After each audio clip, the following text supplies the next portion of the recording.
Welcome to the Tipping Point Show. I'm Jimmy Evans. I'm so excited today to have joining me best-selling author and end times expert Bill Salus. Bill is the founder of Prophecy Depot Ministries. He's written 11 books and produced 14 DVDs. He's an author and speaker I've learned a lot from over the years, and I'm very glad to have him joining me today to discuss a very important prophetic event, the Psalm 83 War. Bill, thank you for joining me today. Hey, Jimmy, it's great to be with you. Thanks for having me. Well, I've listened to you and read your books for many years, and you're a scholar and you're a researcher, and that's one of the things I appreciate about your materials. Are very well thought out, very well researched. You've written this book, Psalm 83, The Missing Prophecy Revealed. Now, we get a lot of questions about this here on the Tipping Point Show, and I just want to say right off the bat, if you're interested in the Psalm 83 War, we're going to be talking about it here today. This is a phenomenal book that gives you all the details about Psalm 83 and all the research that Bill has done, and I'm sure you can get this on Amazon.com. Bill, what is your website where people can go? Well, thank you, Jimmy. Yes, it's prophecydepot.com. Prophecy Depot, like Home Depot.com. Okay, and all of your resources are available on there? Absolutely. Yeah, we have an online bookstore and DVD store, etc. So Psalm 83, we're going to talk in detail about this passage. You believe that this is speaking of a war that has yet to take place. Is that correct?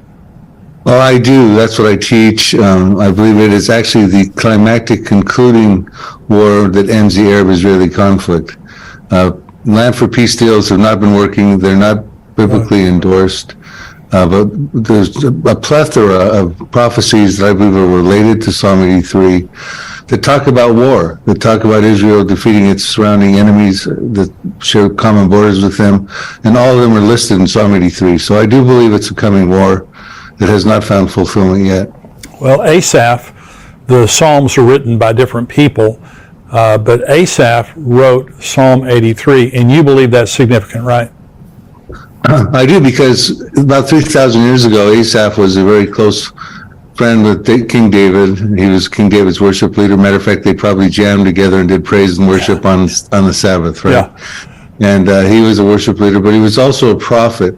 And at a time when the Jews were living large in the land, David had the anointed King David. They were going to build their temple. The reason they were living large in the land, we find out in 1 Chronicles 18 that David had conquered Philistia, which is where the Hamas are in the Gaza. Right. They had conquered Edom and Moab and Ammon. That's in modern-day Jordan today. We'll put a face on those modern-day equivalents today. They conquered up into Syria, and ancient Assyria. And then all of a sudden Asaph comes out with this futuristic foretelling about the very countries and populations, territories and populations that David had just conquered, and said, by the way, they're going to form a confederacy and try to wipe the nation of Israel off the map. The name of Israel will be remembered no more. So it was very peculiar that at that time he would come out with that prophecy. Now we find out that Asaph was a prophet in 2 Chronicles 29:30. We're told that moreover King Hezekiah and the leaders commanded the Levites to sing praise to the Lord with the words of David and Asaph, the seer, that means prophet, like Ezekiel or Jeremiah. Yeah. Also, we're told in 1 Chronicles 25:2, the sons of Asaph are under the direction of Asaph, who prophesied according to the order of the king. So he is a prophet, and he wrote 12 Psalms, Psalm 50 through Psalm 73 through Psalm 83. The most prophetic of them is Psalm 83, and then secondarily would be Psalm 50. So I look at this as a very relative prophecy for our time, Jimmy. So what is the plot? Because these are nations that immediately surround. Asaph is prophesying that basically the nations immediately surrounding Israel are going to try to snuff them out. Now you can see that hatching as we speak. But so you believe that these nations exist, and do they have the motive? What's the plot behind all this? Right. Well, the Psalm, the first 5 verses lays that out for us. It says, Asaph initially petitions God right off the bat in verse 1, because of what he's about to foretell is so egregious, a confrontation to wipe Israel off the map. He says to God, do not keep silent. Do not hold your peace, and do not be still, O God. He's saying to God, listen, Do not keep silent. You have to have a response for what's about to happen. Do not hold your peace. You got to be ready for war and do not be still. You got to intervene. You got to be involved. And I point out in the Psalm 83 book and other prophecies that the Lord does intervene, and he empowers the Israeli defense forces who exist in fulfillment of biblical prophecy today to wage and win the war against the Psalm 83 countries. And he goes on to say that your enemies make a tumult, and those who hate you have lifted up their head. They have taken crafty counsel against your people, that would be Israel, the Jews, and against your sheltered ones. And they have said, come and let us cut them off from being a nation, that the name of Israel may be remembered no more. For they have consulted together with one consent. They form a confederacy against you. So what Asaph is saying, that in the future, the countries we're about to reveal would come together and form a devious plan to destroy the nation of Israel, to wipe Israel off the map, and even banish Israel from the future of all history books and past, because that the name of Israel would be remembered no more. And we're going to find that this is not a chronological assortment of Israel's enemies, but a contemporary group of modern-day countries, which actually came to war against Israel in 1948, 1967, and 1973, but that did not fulfill the prophecy, because the rest of the prophecy has to be fulfilled. And that's the plot. They want to destroy Israel, and we find out in Psalm 83, verse 12, the reason they wanted to destroy Israel and wipe it off the map is they want to take the promised land for their possession. They want the pastures of God for their possession. Right. So that's the plot. The participants are really important to figure out, well, who is this confederacy? And we find out in Psalm 83, verses 6 to 8, who they are.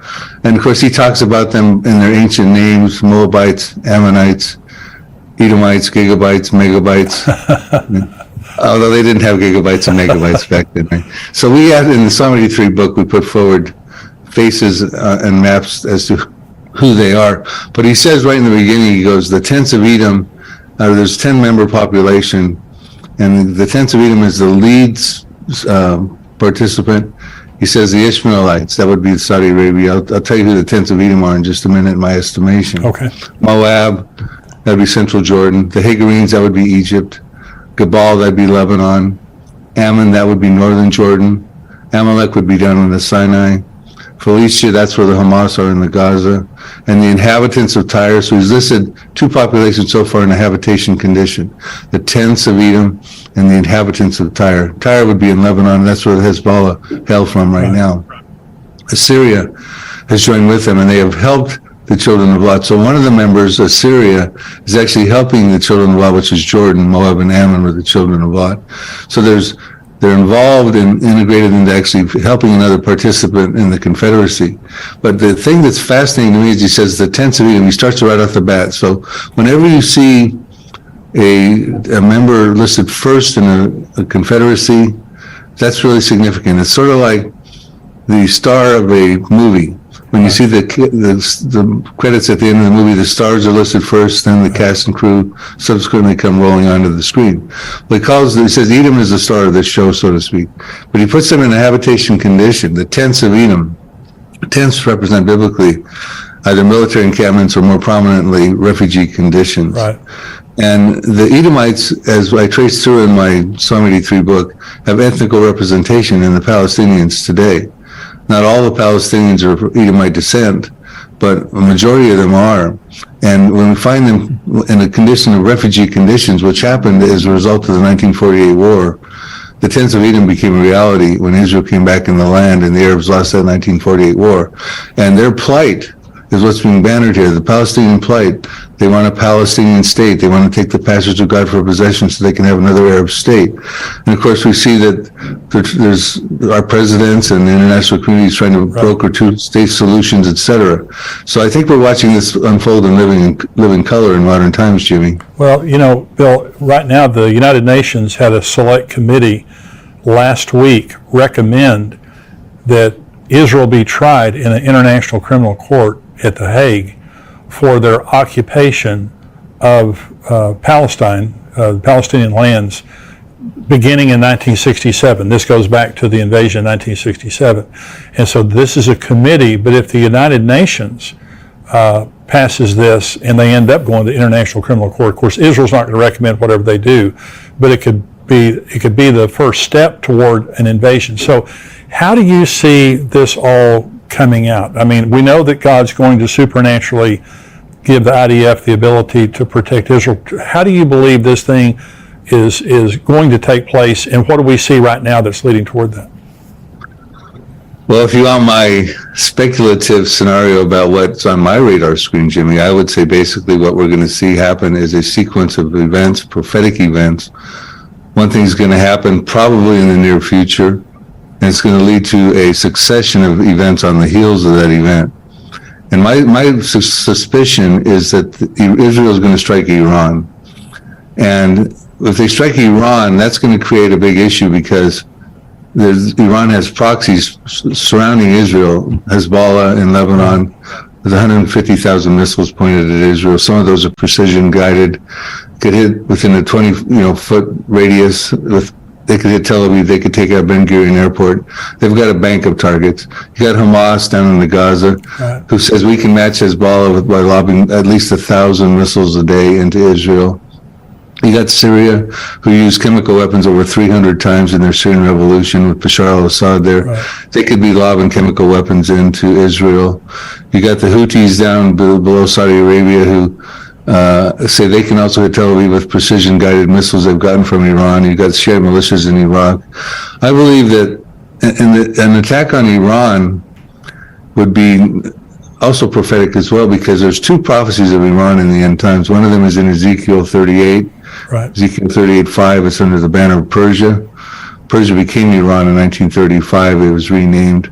But there's also a prophecy of Elam in Jeremiah chapter 49, verses 34 through 39, which I believe actually precedes, and it's probably what we're talking about here. It seems like it's a nuclear prophecy. And of course, Iran is on the fast track to get a nuclear weapon if they don't already have one. Right. They've been seizing the opportunity since Donald Trump withdrew from the JCPOA in 2018 to rapidly advance their nuclear program. And I think once they get struck, that's going to catalyze an event, and Israel's going to find itself in a prison rules war. They're going to be fighting for their life. Yep. Missiles coming in from all sides. Iran just recently announced they have a hypersonic missile that can get to Israel in 400 seconds. Unbelievable. That's 6.66 minutes, by the way. Wow. And they can hit the heart of Israel. And so, this is firepower that the Iron Dome can't. The Israeli defense systems are great, but they can't fend off the firepower that could be unleashed on them. And I think what happens at that point, Jimmy, is Israel lashes out and they destroy a city overnight. And I believe that would fulfill the Isaiah 17 prophecy, the destruction of Damascus. Right. Damascus will cease from being a city. It'll become a ruinous heap. We're told in Isaiah 17:1. Isaiah 17:9 says, the desolation is caused by the children of Israel. And Isaiah 17:14, concluding the prophecy, says, in the morning you see him, speaking of Damascus in the masculine pronoun, but in the evening you see him, but in the morning he is no more. This is the portion of those who rob us and those who plunder us. And I think when that happens, Jimmy, if my scenario is correct, and I support it scripturally in my teachings, I think the Arab world will go up in an uproar, because they just took out the oldest continuously inhabited city in recorded history, the capital of Syria, Damascus, and they're going to start saying in Lebanon, what about Beirut? Are we next? What about Amman, Jordan? Are we next? Which they are next, by the way. There's prophecies about Amman, Jordan that show Israel reducing it to rubble also. What about Cairo in Egypt? What about Mecca in Saudi Arabia? And also, I think Isaiah 17 tells us that Israel does take a hit. And Isaiah 17 verses 4 through 6. So Israel has no option but to respond militarily for the survival of the nation. And I think when the Arab uproar happens, they say to themselves, our cities could be next. Yeah. Israel's hurt right now. This would be a time to come together. We can probably come together and take out Israel right now and survive our cities and that sort of thing. And I think that would then lead to Psalm 83. So it's a succession of events, probably starting with Iran's nuclear program, Jeremiah 49, the Elam prophecy, probably leading to a proxy war where Damascus gets taken out as a city, probably leading to the Psalm 83 final Arab-Israeli conflict, and that would conclude the Arab-Israeli conflict. Well, what you're saying, I totally agree with every word of what you just said. The Israelis had a massive drill, I think this was last spring, called Chariots of Fire. And every branch of their military, and some of this included the United States Air Force, our military, they practiced bombing Iran.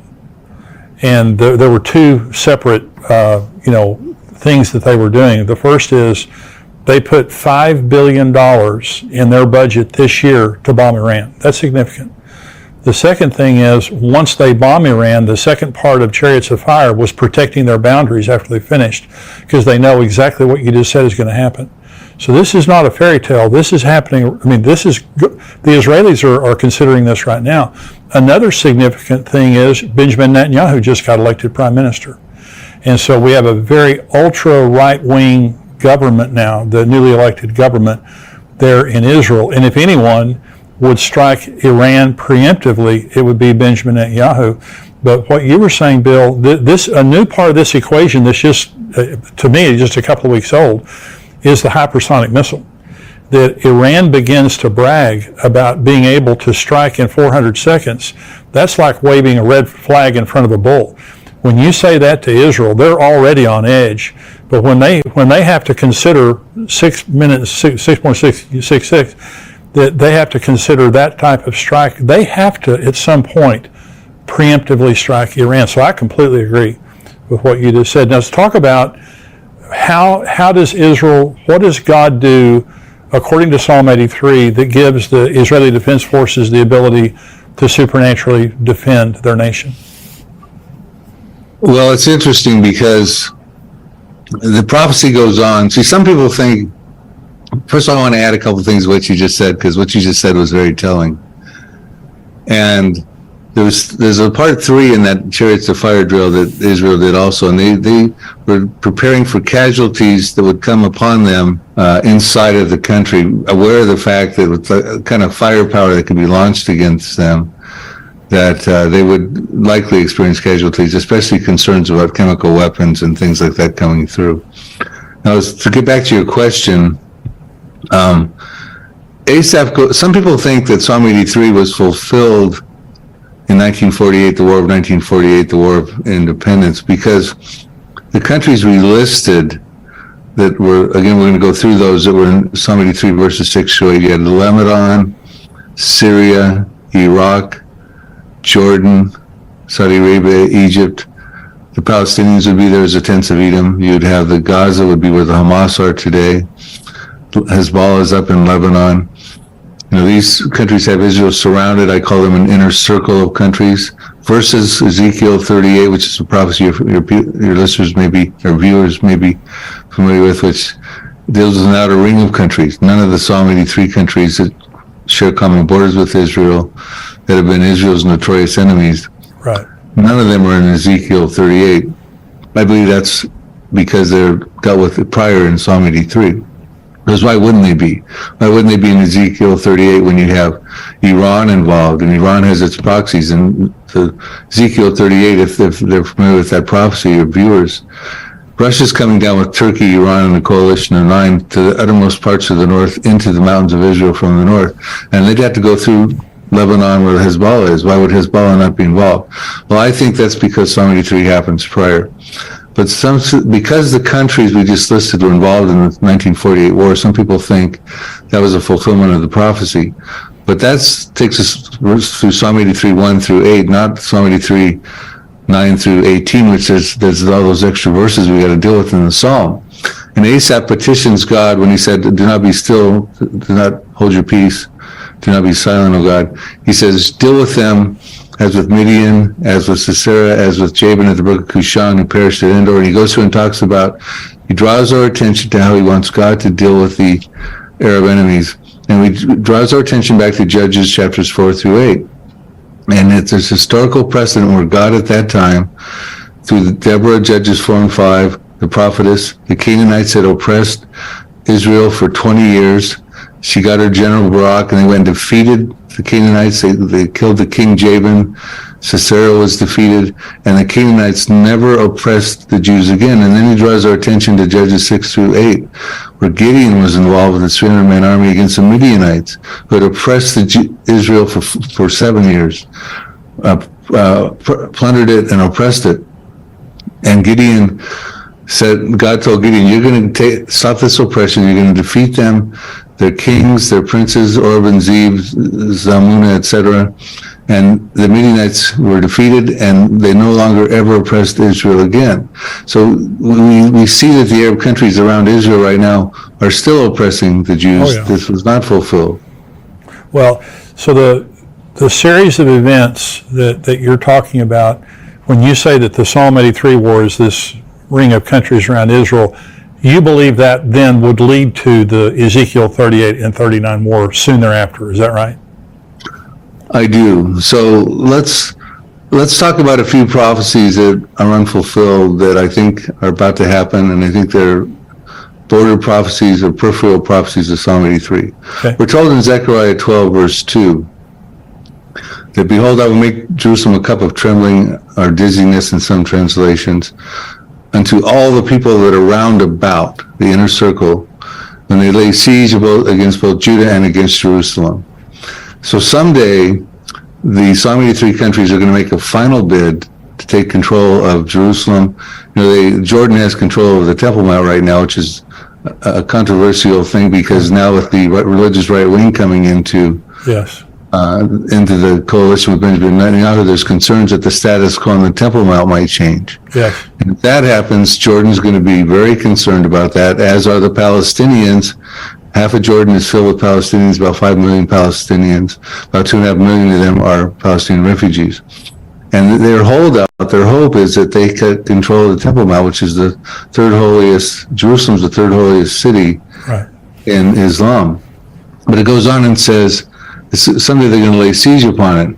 And that's going to be a drastic mistake, because it says in Zechariah 12, verse 6, the Israeli Defense Forces are going to take this to task. And here's what it says: in that day that the surrounding peoples lay siege on Judah and Jerusalem, I will make the captains, or the IDF of Israel, of Judah, like a fire pen in the wood pile, like a fiery torch in the sheaves, and they shall devour all the surrounding peoples on the right hand and on the left. But Jerusalem shall be inhabited again in her own place. Yes, Jerusalem.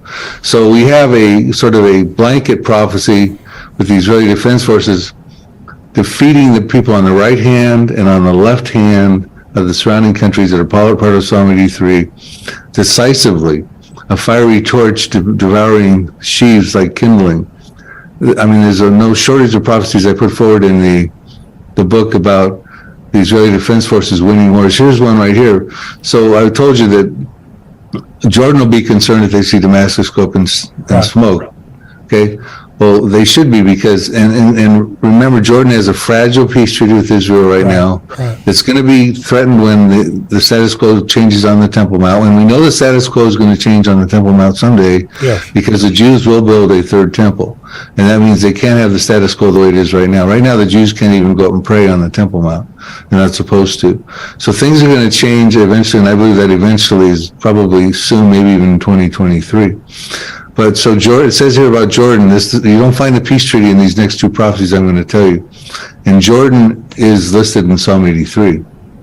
Jeremiah 49, verse 2. Therefore, behold, the days are coming, says the Lord, that I will cause to be heard an alarm of war in Rabbah of the Ammonites. That would be Ammon, Jordan. It shall be a desolate mound, and her villages shall be burned with fire. Then Israel shall take possession of its inheritance, says the Lord. So Israel's going to take that city down also. Now that's Damascus to Ammon, Jordan is not very far.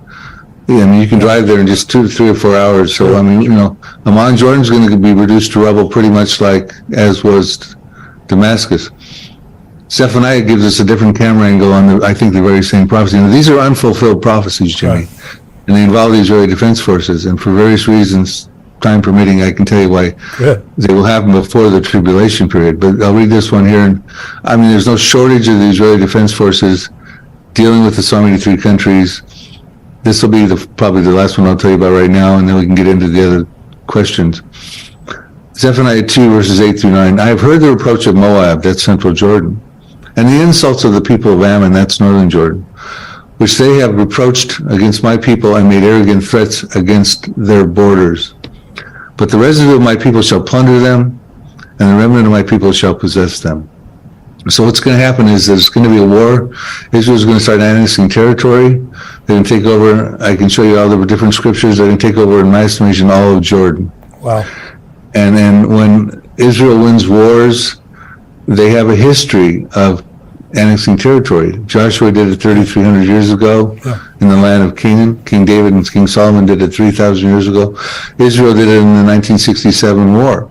They feel it's part of the promised land. It increases the defensibility of their borders. And when countries win wars, they often take over territory. Right. So, I mean, these are prophecies talking about Israel possessing Jordan, plundering and winning wars, taking out Damascus, taking out Amman, Jordan. I can get into the ones about Lebanon. I can get into the ones about Egypt and all that too. But, you know, I think your viewers get the drift. Well, and like you said, I don't think it's a matter of if, when Israel strikes Iran, because you were talking about Elam, and Elam is there in Iran, but it's also the nuclear area of Iran, where they have a lot of nuclear installations there. And so if they hit that, the whole world's going to go crazy.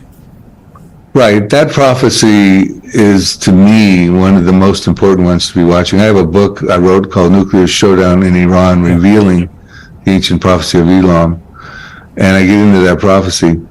You know, Elam is, when you look at a modern-day map of Iran, you have Persia, which is about 2/3 of the country, mainly central and northern and southern.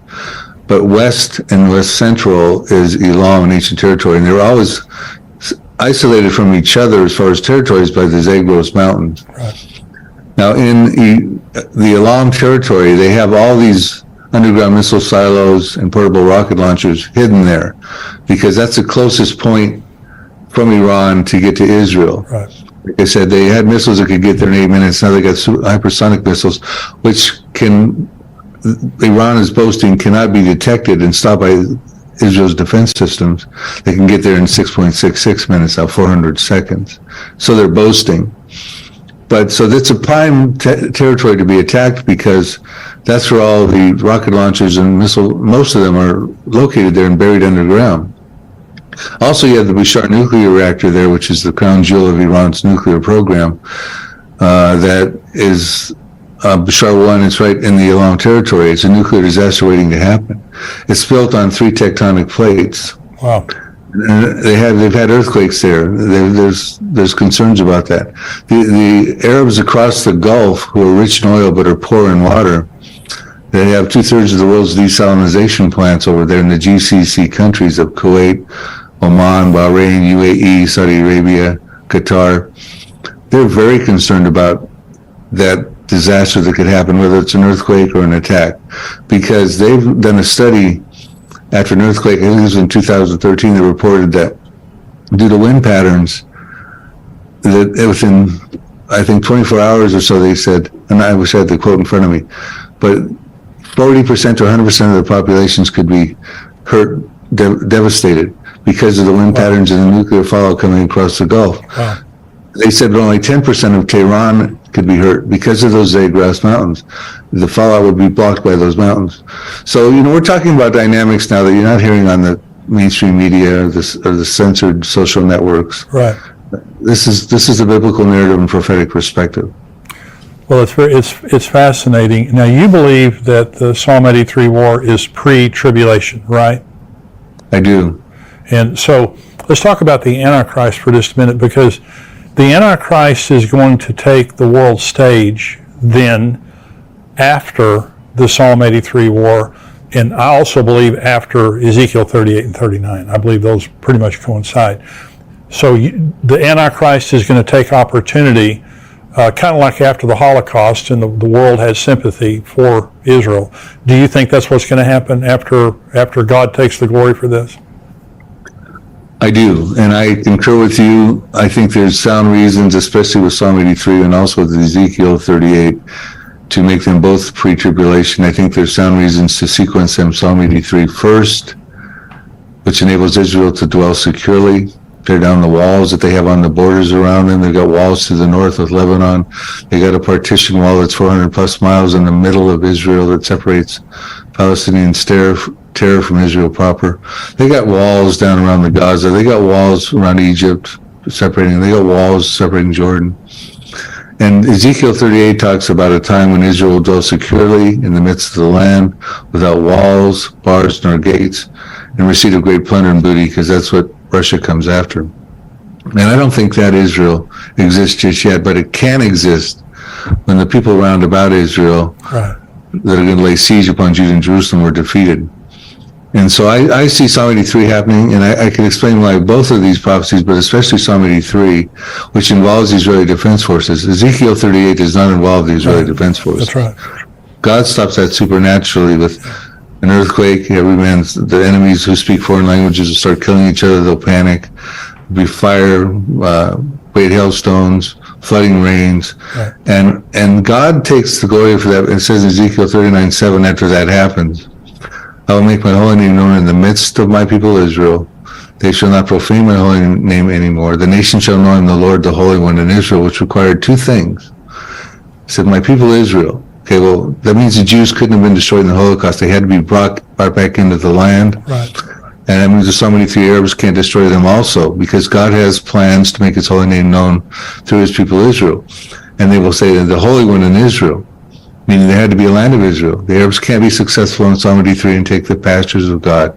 Now, when it says the nation shall know I am the Lord, I think it should be quite certain that the world is going to go, that was the God of the Jews. Now, that doesn't mean that they come to a salvation knowledge. Yeah. It would be nice if everyone in the world and all the Jews jumped on the Jesus train, but I don't believe that's what's being said there. God is saying, look, and I think the timing is critical. Before the tribulation, before the Antichrist comes on the scene, God's saying, look, I'm the God who upholds the Abrahamic covenant. I'm the God who keeps his promises to the believers in Jesus Christ. Now you can choose me out, and look what I've just did. I've defended my Abrahamic covenant. I've kept my people Israel in the land. I've kept the promised land intact. I've stood behind it. My covenants to Abraham 4,000 years ago, because pretty soon you can have on the nearby horizon a guy coming on, a charismatic world leader who's going to force you to worship him. So I want you guys to have the clear, clean choice now before that happens. Also, the other reason I don't think the church is here necessarily for Ezekiel 38 is because 3 times in Ezekiel 38, God calls the Jews my people Israel. They're really not a place for the church in that prophecy, so to speak. The Israeli Defense Forces winning wars against the Arabs, there's a timing sequence we can figure out on that, because they're not going to be fighting in the tribulation period. We've already ruled out they're not fighting Ezekiel 38, which could be just before the tribulation period. But they're not going to be fighting in the tribulation period, because if you break the tribulation period down into its 2 compartments, you have a first half of 3.5 years, you have a second half of 3.5 years. In the first half, 3.5 years, Israel's feeling like they're living at peace because they've been involved in a covenant. It's a false covenant. It's a pseudo-peace because it's going to be broken in the mid part of the tribulation. But they're not going to be fighting wars against Arabs at that point. They're feeling like they're dwelling at peace.